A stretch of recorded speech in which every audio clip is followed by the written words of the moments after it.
माया सरोवर part 22। नरवानर का सिद्धसाधक के हाथों में पालतू जानवर बने देख मकरकेतु के साथ सभी लोग विस्मय में आए। जयशील एक बार प्रसन्नतापूर्वक हंसकर बोला, लगता है कि इतने समय बाद सिद्धसाधक ने अपने लिए एक वाहन प्राप्त कर लिया है, मगर वह बड़ा ही खतरनाक वाहन है।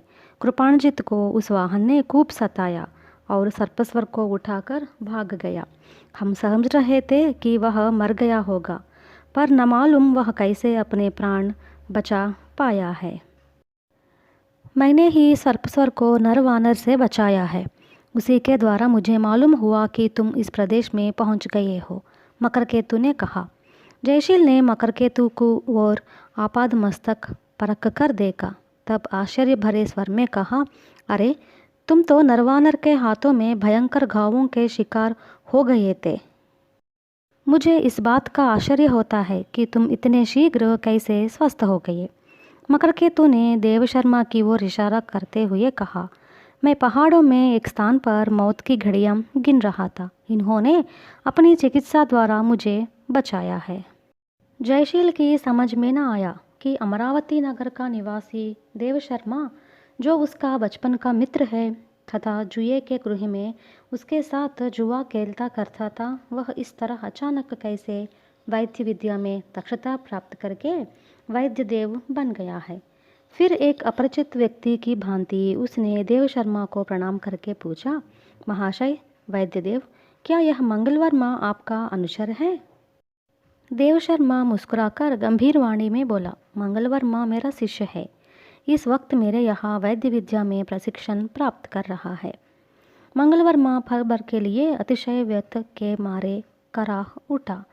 अब लकड़वाली पैर की ओर देख ग्लानि का अनुभव करते हुए जवाब देने ही जा रहा था कि आसमान में पंखों के फड़फड़ाने की आवाज़ सुनाई दी। सबने सर उठाकर ऊपर देखा। आसमान में हंसों का एक झुंड एक रथ को खींचती तेजी के साथ उड़ रहा था। उस दृश्य को देखते ही मकरकेतु, सर्पनक तथा सर्पस्वर ने हाथ उठाकर एक स्वर में कहा। हंसों वाले रथ पर सवार लोगों ने अपनी दिशा बदलकर जयशील आदि के निकट की ओर उड़ता आया और समीप में स्थित नदी के जल में उतरा। नदी के तट पर स्थित मकरकेतु तथा उसके अनुचर सर्पनक और सर्पस्वर विस्मय के साथ रथ की ओर देख आपस में कहने लगे। सरोवेश्वर कहा, उनका अंगरक्षक अकेले ही रथ पर यहाँ क्यों आया है? तब वे सब इस बात का पता लगाने के लिए पानी में कूद पड़े और रथ के निकट पहुँचे।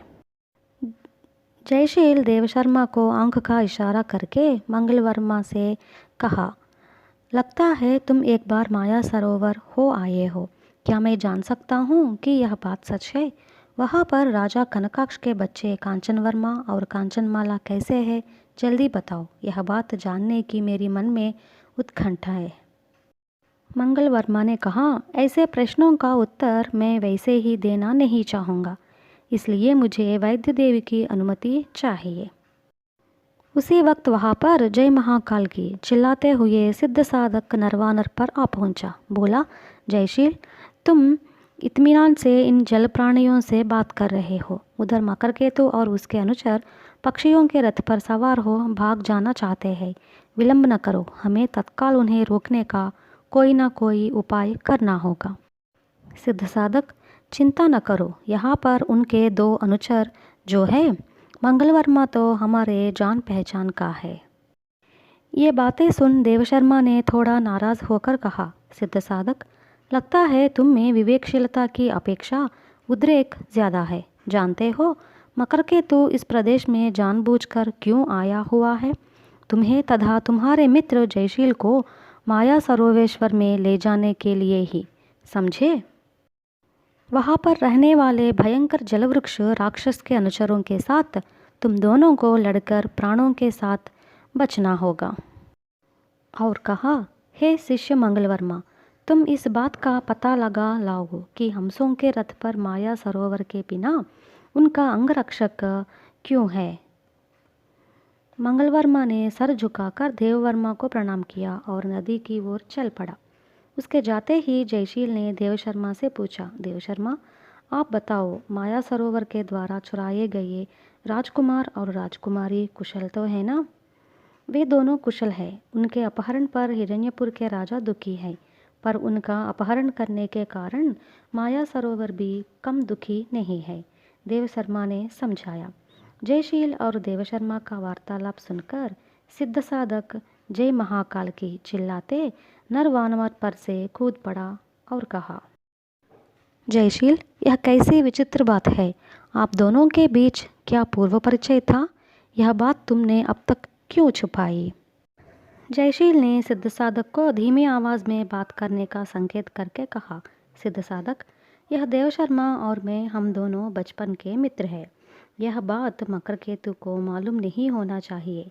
यदि मालूम हो गई तो हम माया सरोवेश्वर का वध करके कांचनमाला और कांचनवर्मा को मुक्त नहीं कर पाएंगे। देवशर्मा ने कहा, माया सरोवर के जलवृक्ष राक्षस का तुम वध कर सकोगे तो तुम्हें महाकाल के समस्त प्रकार की शक्तियाँ प्राप्त होगी। वह जलवृक्ष तुम्हारे आराध्य देव महाकाल का जानी दुश्मन है। उधर माया सरोवर में कोई हलचल मच गई होगी, वरना यह अंशों का रथ यूं आकाश में उड़कर यहाँ पर नदी में नहीं उतरता। इतने में मंगलवर्मा और मकरकेतु सर झुकाए वहाँ आ पहुँचे।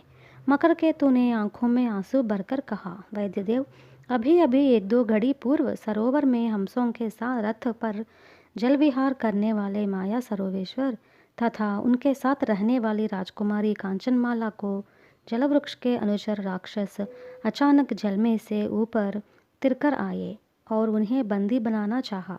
रथ का सारथी अंगरक्षक ने उस खतरे को भांप लिया और वह रथ को जल पर से आसमान में उड़ा ले गया, लेकिन आगे वह बोल न पाया। अपने रुदन पर काबू रखने का प्रयत्न करते हुए आंसू पोंछते खड़ा रह गया।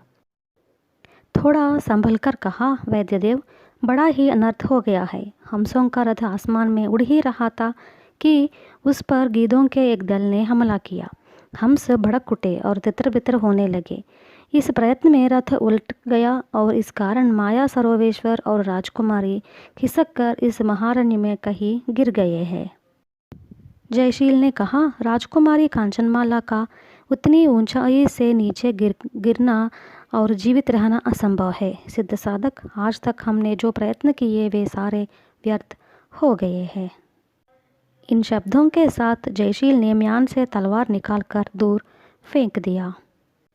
देवशर्मा ने कहा, अपने पिता के खतरे का समाचार सुनने पर न मालूम पद्ममुखी क्या कर बैठेगी।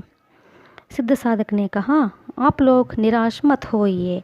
इस घने जंगल में वे कहीं प्राण से सुरक्षित होंगे। हम कुछ लोगों को उनकी खोज करने भेज देंगे। इतने में नदी में चिल्लाहटें सुनाई दी, जल राक्षस, जल राक्षस। जयशील के साथ सब ने सर उठाकर नदी की ओर देखा। भेड़िए के सिर वाले कुछ राक्षस पत्थरों से निर्मित गदा उठाए नदी में तैरते हंसों के रथ को घेरने तेजी के साथ आगे बढ़ रहे थे। कहानी और है।